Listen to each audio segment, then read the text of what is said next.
अगर by the way कोई बड़ी डिजीज़ है तो आप सोचें कि मैं इसको एक्सेप्ट कैसे करूं। तो बड़ी डिजीज़ में सबसे बड़ी प्रॉब्लम क्या होती है कि सोसाइटी आपको घेर लेती है, क्योंकि वो आपको एक थ्रेटनिंग देती है that is related to death. सब लोग सोचते हैं कि भाई मेरे को तो आई नहीं है, इसको आने वाली है, तो बड़ी दिक्कत की बात है, आप तो आज नहीं तो कल निकलने वाले हो। लेकिन एक बड़ा अच्छा सेइंग है कि death and disease are not correlated, मतलब बहुत स्वस्थ आदमी कभी मरते नहीं एकदम सडनली। तो ज़िंदगी में अगर आपको ये डाइजेस्ट नहीं हो रहा है कि ये इतनी बड़ी बीमारी मेरे को कैसे हुई, तो आपको ये समझना चाहिए this is also part of life. कुछ हो सकता है कर्म रहे हो या जो भी चीज़ें रही हो इसकी वजह से ये सब घटित हो रहा है, लेकिन आपको करना कुछ और है। ये अभी आपका बेसिकली कुछ फिनिशिंग पॉइंट नहीं आया है, अभी आपको बहुत आगे सफ़र तय करना है, आपको बहुत बड़े नए पड़ाव देखने, क्योंकि इससे कुछ मायनों में आपका ये प्रूव नहीं होता है कि आप सही में ही मरने वाले हैं। अब बड़ा सोचें, 2 साल 3 साल 10 साल 25 साल के बारे में सोचें कि आप क्या करना चाहते हैं, तो automatically you can accept this fact and you can live with it. तो ये बहुत अच्छी चीज़ थी जो मेरे को हेल्प करी और डेफिनेटली बहुत सारे लोगों को हेल्प करेगी।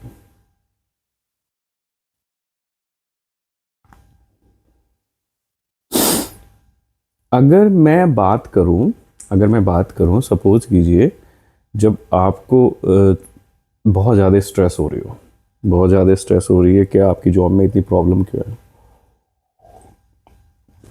तो आपने बहुत सारे वीडियोस देखे होंगे कि आप ऐसे आदमी को देखें जो और ज़्यादा परेशान है। मेरे हिसाब से उतना ज़्यादा बुरा देखने की ज़रूरत नहीं है। आप कोशिश करें कि आपको क्या अच्छा नज़र आ रहा है। जैसे सपोज करिए पूरे कमरे में आपको रेड कलर ढूंढना है, तो डेफिनेटली आप रेड कलर ढूंढ लेंगे। तो अगर आपको इतनी ज़िंदगी में कुछ अच्छी चीज़ ढूंढनी है तो आप ढूंढ लेंगे, ये 100% श्योर है कि आप ढूंढ लेंगे। तो आप कोशिश करें आप पॉजिटिवनेस कैसे खोज सकते हैं अपनी ज़िंदगी में, और खोजें, उसके साथ रहें, प्रेजेंट मोमेंट में रहें, एक्सेप्ट करें उसको, देन एंजॉय करें, और नए अलग अलग टारगेट सेट करें और उनको अचीव करने की कोशिश करें।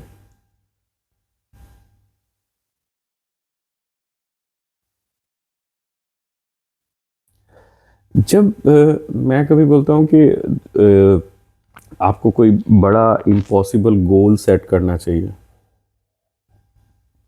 तो वो गोल है क्या? जैसे नया साल भी आ रहा है, बहुत सारे लोग गोल सेट करेंगे, मेरे को वेट लूज़ करना है, मेरे को कहीं घूमने जाना है, मेरे को ये करना है, मेरे को वो, बहुत है दैट इज़, बहुत सारी चीज़ें ऐसे ही सोचते हैं। मुझे लगता है कि आपको गोल ऐसा सेट करना चाहिए जिसको सुनने के बाद दूसरा आदमी बोले अरे यार ये तो निहायत ही पागल होने वाला है, ये किस तरीके की चीज़ है। तो जब आपका गोल कुछ इस तरीके से हो that will be not trap with your physical appearance, उससे जुड़ा ना हो। देखिए फिजिकल अपीयरेंस आप दरकिनार नहीं कर सकते कि वो है, जैसा आप दिखते हैं, जैसा आप बात करते हैं, सब चीज़ें, लेकिन आपको ज़्यादातर कोशिश करनी चाहिए कि फिजिकल अपीयरेंस के अलावा आप अपने इंटेलेक्ट को कैसे इम्प्रूव कर सकते हैं। तो आपको ये सोचना पड़ेगा कि सपोज कीजिए मैं नेक्स्ट ईयर का टारगेट ये रखता हूँ, and that is very impossible task, मैं गुस्सा ना करूँ। बड़ी दिक्कत की बात है, गुस्सा तो आदमी ये सोचता है कि गुस्सा तो एक नॉर्मल एक्टिविटी है, गुस्सा तो आना ही है। तो मैं कैसे सोचूं कि मैं गुस्सा ना करूं? तो कोशिश करके देखिए, अगर आप ये सोच पाए कि नेक्स्ट ईयर मैं गुस्सा ना करूं, या मिनिमम गुस्सा करूं, कब गुस्सा करूं ये मैं रिकॉर्ड करके रखूं, मैं नोट करके रखूं, तो ये जो एक्टिविटी है, जब आप बोलते हैं कि मैं गुस्सा नहीं करूंगा अगले साल या बहुत कम करूंगा या मैं नोट करके रखूंगा, ये आपके इंटेलेक्ट को डेवलप करेगा। तो आप काम करना स्टार्ट करेंगे अपने ऊपर। और दूसरा, इसका फ़ायदा किसको होगा? इसका फ़ायदा आप ही को होगा सबसे पहले। कि जो आप बोलते हैं ना कभी कभी कि इस आदमी के चेहरे पे कितनी ठहराव है या बातों में कितनी ठहराव है, ये सब चीज़ें कैसे आती हैं? जो जो ठहराव है ना वो तभी आता है जब आप डिफरेंट टाइप के मेंटल ब्लॉक से बाहर आते हैं। जैसे गुस्सा जो है, गुस्सा करने से क्या होता है कि आप नेचुरल फिनोमिनन जो आपका है या जो नेचुरल हैबिट है आपकी, आप उससे बहुत दूर से निकल जाते हैं। तो हर समय ये कोशिश करें कि आप इस तरीके का ड्रीम गोल रखें या इस तरीके की चीज़ें रखें जो आपके फिजिकल अपीयरेंस से ज़्यादा जुड़ी ना हो। मेरे को वेट लॉस करना है, वेट लॉस ऑटोमेटिकली आपका साथ में हो जाएगा, क्योंकि your mind is basically detach from this point. जब आप सोचते हैं ना कि आपको अगली अगली उसमें ईयर में आपको वेट लॉस करना है, तो क्या होता है कि आपका दिमाग ना फिजिकल अपीयरेंस पे चलता है।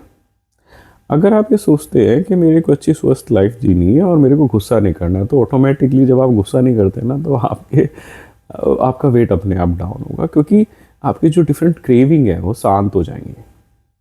तो ये भी एक तरीका है, जब हम सोचते हैं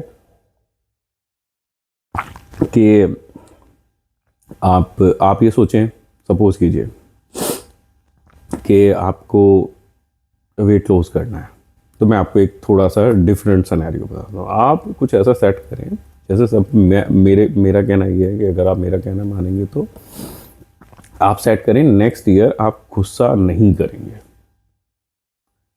and there may be possibility, I am not a scientist या I am not a dietitian अभी जो मैं ये पूरी डिक्लेयर कर सकूं या बता सकूं, लेकिन मैं आपको ये चीज़ इंश्योर करता हूं कि जब आपका दिमाग इस पर्टिकुलर टारगेट से हटता है तो आपका रिजल्ट ऑटोमेटिकली आने लगेगा, because you are not conscious much on your weight loss. Weight loss क्या है कि आपको क्या लगता है कि जब आप सोचते हैं कि मेरी फिजिकल अपीयरेंस करेक्ट नहीं है, मेरे को अपने फिजिकल अपीयरेंस पे काम करना है, तो आपका दिमाग जो है फिजिकल अपीयरेंस पे ज़्यादा स्ट्रेस पुट करता है and you are also stressed for it. तो जब आप ज़्यादा स्ट्रेस लेते हैं तो डेफिनेटली आपको पता है कि your body is on emergency mode, cortisol level, adrenal, ये सब पुश करता है और आपका इनहेरेंटली सिस्टम्स पे असर पड़ता है। आपके हार्मोन डिस्टर्ब होते हैं, बहुत सारी चीज़ें डिस्टर्ब होती हैं। तो बहुत सारे लोगों को जो बहुत ये सोचते हैं कि उनका weight is bigger a issue और वेट लॉस नहीं हो रहा है या बहुत सारी चीज़ें होता है, मेरे हिसाब से उनको अपने दिमाग पे थोड़ा काम करना चाहिए। दिमाग पे काम करने का मतलब they need to improve their mental health. उनको ये सोचना चाहिए क्या वेट के साथ में उनको मेंटल हेल्थ का कुछ प्रॉब्लम तो नहीं चल रही है, क्या वो ज़्यादा स्ट्रेस तो नहीं है, ज़्यादा गुस्सा तो नहीं कर रहे हैं, ज़्यादा दुखी तो नहीं है, ज़्यादा डिप्रेस तो नहीं है, ज़्यादा एनजाइटी तो नहीं क्रिएट कर रहे हैं, ज़्यादा कुछ सोच तो नहीं रहे। क्योंकि जितना आप सोचेंगे उतना ही आपका गट पे इफेक्ट आएगा, और जैसे आपके गट पे इफेक्ट आएगा वैसे ही आपकी हेल्थ पे भी इफेक्ट आएगा। तो सपोज कीजिए जब आप बोलते हैं कि मेरे को इस पर्टिकुलर टारगेट के लिए काम करना, that is my big dream target for next year, तो मुझे लगता है कि आपको ये सोचना चाहिए कि वो टारगेट आपका ऐसा होना चाहिए जो आपके फिजिकल अपीयरेंस को टच ना करे। और मुझे तो लगता है कि अगर आप बहुत हद तक अपने पे काम करते हैं तो आपको बहुत अच्छी हैप्पीनेस या नेचुरल हैप्पीनेस मिलती है, जो आपको बहुत अच्छा लगता है। जब आपको अच्छा लगता है तो आपको रियल हैप्पीनेस जनरेट होती है। जैसे सपोज कि आप किसी की हेल्प करें तो आपको बहुत अच्छा लगेगा, आप किसी से अच्छी बात करें तो आपको बहुत अच्छा लगेगा, because that will generate a real happiness in your you. तो आप अपने को अप्रिशिएट करते रहें, आप अपने को एक सही क्या कहते हैं कंटेंट दें दिमाग के लिए, ताकि वो पॉजिटिव रहे, समझता रहे, और अपने पे धीरे धीरे धीरे धीरे थोड़ा काम करते रहें। जैसे आप काम करेंगे वैसे ही आपको बेसिकली रिजल्ट नज़र आएगा। तो जब रिजल्ट नज़र आएगा तो अप्रिशिएट करें। तो आपको क्या लगेगा कि नेक्स्ट ईयर अगर मेरे को कुछ बड़े टारगेट्स अचीव करने हैं, तो किस तरीके के टारगेट हैं? तो मेरा आपको सजेशन यही है कि always try to go for that type of goal जो आपके फिजिकल अपीयरेंस को ना जुड़े। मैं इस नए साल में गुस्सा नहीं करूँगा, ये अगर आपका नेक्स्ट ईयर के लिए मोटो हो तो आप देखिए आपकी पर्सनैलिटी में कितना चेंज आने वाला है। ये बहुत अच्छी चीज़ लगी मेरे को कि आपसे शेयर करें, और that will be definitely help you.